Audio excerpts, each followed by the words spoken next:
There have been 151 more COVID-19 related deaths recorded in South Africa in the last 24 hours. This brings the total number of deaths in the country to 47,821. 2,382 more cases were recorded on Saturday. The cumulative number of cases in the country now stands at over 1,490,000. Dr Ridhwaan Suliman is Senior Researcher at the Council for Scientific and Industrial Research. He joins us now to look at the last 7 days and the significance thereof. Thank you so much for speaking to us, Dr. Suliman, and a very warm welcome. So let's first start with the average daily COVID-19 cases per week in South Africa. I see there has been a significant drop. Good evening, Tapiso. Indeed, the decline in the new cases across the country has continued and continued over the last 4 weeks. Over the last week, the current 7-day average of new cases in South Africa is just over 2,300 per day, and that's a decline of 33% compared to this time last week. The good news is that this number has declined sufficiently well below the threshold of 15% to indicate that we have surpassed the second wave. Remember, at the peak of the second wave, the maximum 7-day average is around 19,000 cases per day. So at the moment, we're about 12% of that figure. Okay, what we're showing now is the daily incident rate per province. Let's talk about that. Which province still bears the brunt of the highest number of cases? Well, if we look across all the provinces, there continues to be a decline as well, similar to what we see at a national level. If we use the same criteria of how much the new cases or the incidence rate has decreased compared to the peak that each of these provinces saw, 5 of the 9 provinces have now surpassed the second wave, and now in a post-second wave period. These include Gauteng, KwaZulu-Natal, Eastern Cape, Western Cape, and Limpopo. The other 4 provinces also continue to decline. And for all of these 9 provinces, the incidence rate is now below 5 new cases per 100,000 people per day. So generally much lower number of cases being reported across the country. That being said, we do need to continue to remain vigilant and continue to reduce the rate of transmission and drive these numbers even further down. Because while the numbers have decreased, the risk of further outbreaks, of cluster outbreaks, of super spreading events still remains. And we need to monitor that and monitor for any resurgence. We'd also need to make sure that we reduce the possibility or opportunities for this virus to mutate. As we saw in the second wave, this latest variant that's been dominant over the second wave has been quite harsh. So we do need to reduce the transmission and reduce opportunities for this virus to mutate. And the only way is to reduce the transmission. Viruses can't mutate if they can't replicate. I saw a very interesting report, Dr. Suliman, just with regards to blood donor tests. Apparently, they suggest that about 63% of South Africans have had COVID-19. What are your thoughts on this, especially as we reflect on the average daily test positivity rates per week in South Africa? Indeed. So those studies look at the antibodies present in those individuals, or seroprevalence studies. So what it indicates is people who've been infected and have built up antibodies. So as you've quoted, in a sample in Eastern Cape, it was found that 60% of those individuals were found to have these antibodies present. And likewise, in the other 3 provinces, the seroprevalence or antibodies present were also quite high. What it does indicate is that a lot more people have been infected with this virus than what has been reported or what has been indicated. So there's certainly some under-reporting, or at least we're not detecting all of the cases. So that can also be confirmed by looking at the test positivity measure, as you brought up now. Currently, the test positivity measure is down to just over 8.1%. And that's decreased still by 25% compared to last week. So the decrease is good. It confirms that the decrease that we see in the rate of infections is real. But what the test positivity does indicate is that there's certainly a lot more cases that are going undetected, or at least at the peak of the second wave, there were a lot more. It's less now, but we can still certainly test a lot more and detect more of these cases, particularly those that don't present for testing, those that are asymptomatic. We need to test more to be able to pick those up. So I want us now to look at the average daily coronavirus tests and what you were saying earlier on in terms of where the finding of antibodies in these blood tests. Just looking at the same study, it seems to suggest that there is a marked difference between black and whites with regards to the infection. And please just explain that to me. I mean, I know the last time you and I spoke about this, that we need more detailed data, but is it possible to look at the average daily coronavirus test per week in South African hospitals to just get a sense of this report? So from the publicly available data that we get every day, we don't have a breakdown per race or population group. So we can't make those any conclusions from that. So unfortunately, I can't compare with what the study has found.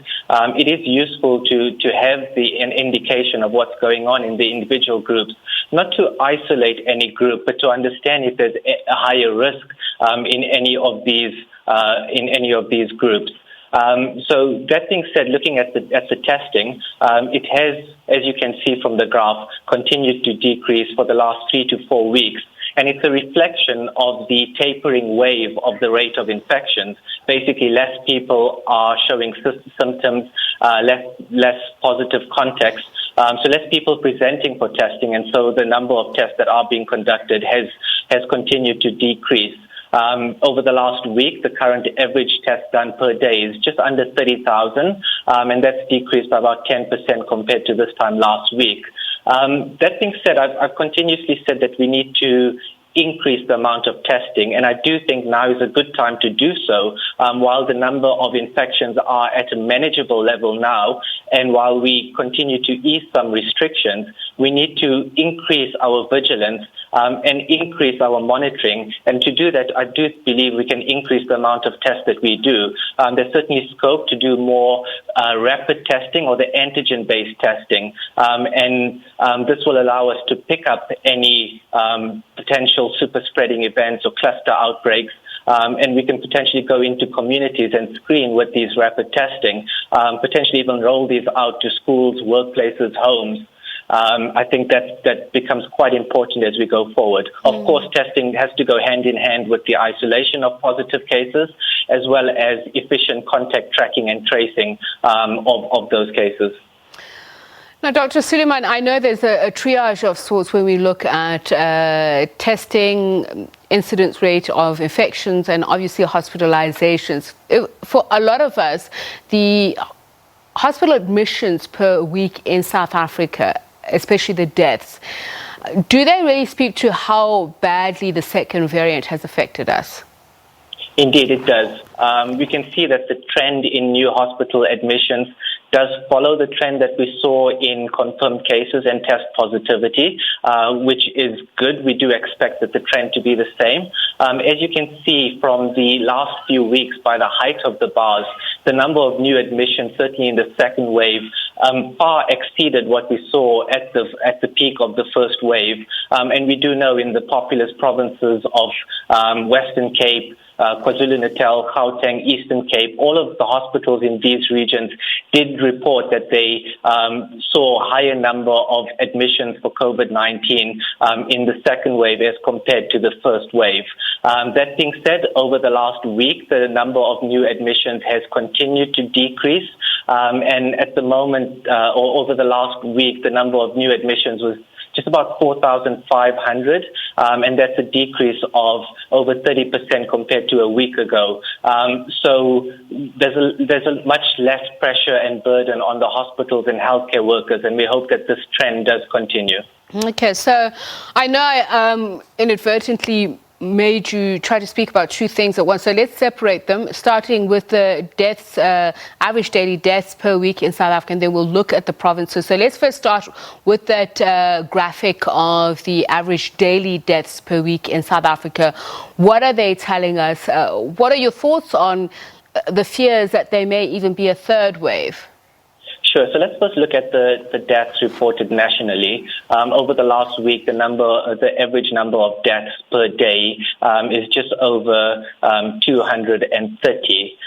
That's continued to decline, and a decline of 26% compared to a week ago. So you can see the last 4 weeks, we've seen a decline in the number of reported deaths across the country. This is good, and this is expected because the number of deaths do lag the cases by about 14 to 28 days. So we do expect that this trend does and hopefully will continue.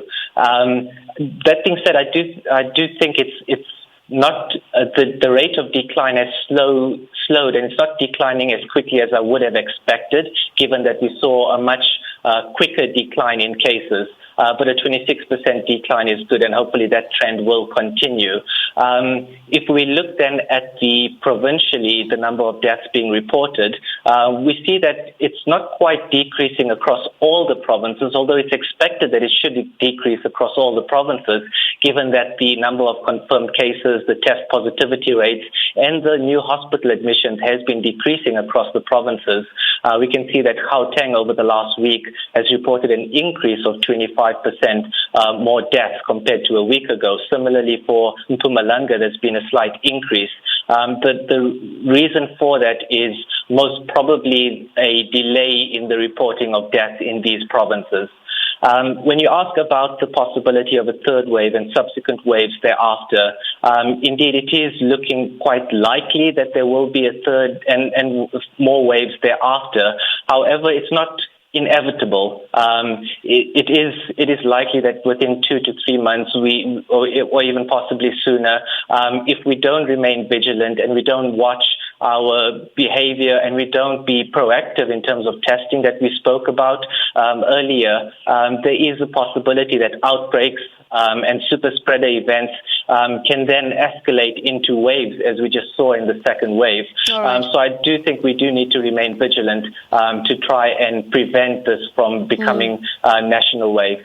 Dr. Suliman, and I apologize to the viewers as well because they didn't get the benefit of your explanation where we're talking about the daily deaths per province. If we can just put that visual up so that our viewers can understand. Now, I'd like to now focus on this particular graph. And if you can tell us, what are we learning from the geographic district level data? Is anything interesting coming out of this, especially if we look at the second variant? There were fears that it be more virulent, but you also talk about the third wave possibility there of what would take us there. So looking firstly at the deaths per province, what we do see and what it does confirm is that the rate and the spread of the virus has varied between the provinces. And we saw that in the confirmed cases, and we see the same trend now in the number of deaths that are reported. We know that the second wave started in the Eastern Cape, then moved to the coastal areas, Western Cape and KwaZulu-Natal, and then moved inward as this 501Y V2 variant became dominant across the country. If you look at the peak of the second wave, the number of deaths being reported in pretty much all of the provinces, Eastern Cape, Western Cape, KwaZulu-Natal, Gauteng, they were generally higher than at the peak of the first wave.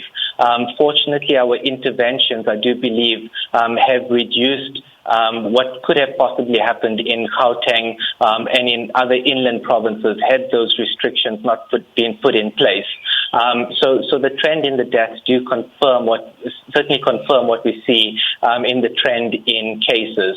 I also mentioned a bit earlier about the possible uptick in the number of reported deaths in Gauteng, as you can see by the curve in yellow, as well as in Mpumalanga, as you can see the curve in red, and Limpopo. But the likely explanation is that this is just slow reporting coming out from these provinces. And if you look at excess deaths, the number of deaths are declining in those provinces. In Free State, the number of deaths being reported has sort of leveled off. So we do hope that that will start to go down. So that's the trend that we see in deaths across the different provinces. Okay.